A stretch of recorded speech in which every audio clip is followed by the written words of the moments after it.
two pioneers have shown the way a revolution in agriculture. One was Jethro Tull, originally a lawyer who was struck when traveling in the south of France by the success of the methods employed in the vineyards. He noticed that the vines were planted in parallel lines and that the land was kept friable by constant plugging. On his returns, he tried these methods on a farm of his own with some remarkable results. He was particularly successful with turnips, which at that time were hardly grown in England. It was the custom to kill off large numbers of cattle at the end of the summer because there was insufficient winter food.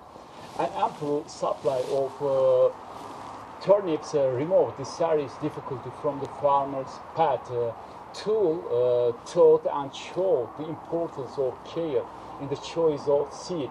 The value of constant tillage and drilling in rows in a contrast to the established custom of sowing broadcast thickly and at varying depths. The other great pioneer was Bakewell, who did for stock what Tull had done for crops and roots. So, by experiments in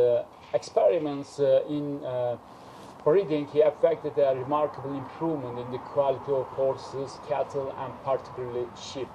The English landlords were often men of public spirit and men of initiative. It seemed to them, therefore, that the way to bring the new light of science into this old world of custom was to get rid of peasant commonly and by means of enclosures to substitute a system under which the landlord had a free hand and man with capital every incentive to apply it to agricultural development.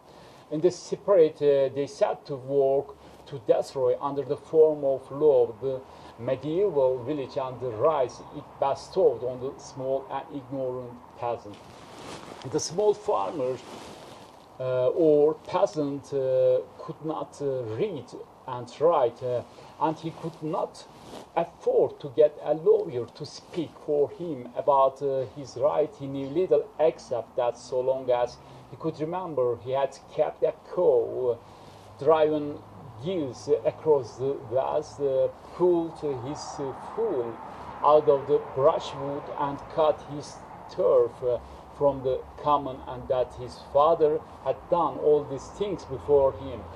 When the medieval village disappeared in England, the peasant, as a rule, sooner or later disappeared in England. The old peasant in England were substituted by capitalist farming of English, while we see the contrast effects in France. Cuisnet had told the French had the best thing for agriculture would be the organization of large farms managed by men with capital. But the French aristocracy was powerless at that time.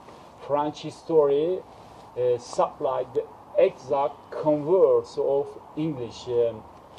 The French Revolution, by the way, released the peasant from all dues and services and made him the unqualified owner of his holding. This conversion was accomplished in 3 stages. In August 1789, National Assembly abolished degrading services such as servitude and forced labor, as well as the rights of lords over markets, fair and courts of law. Most of the important seigneurial rights like grand rents were declared redeemable. There were agrarian disturbances in different parts of France in the following year.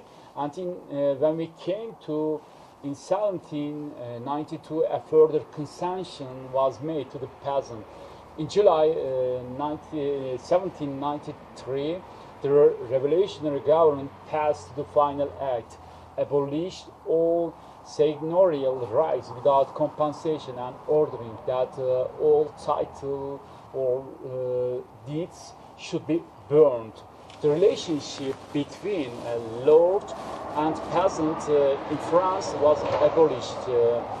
As a result, the peasants were made more powerful than the lords after the revolution. But we see in England the contrast, the vice versa. Actually, it was abolished when the lord was supreme at that time.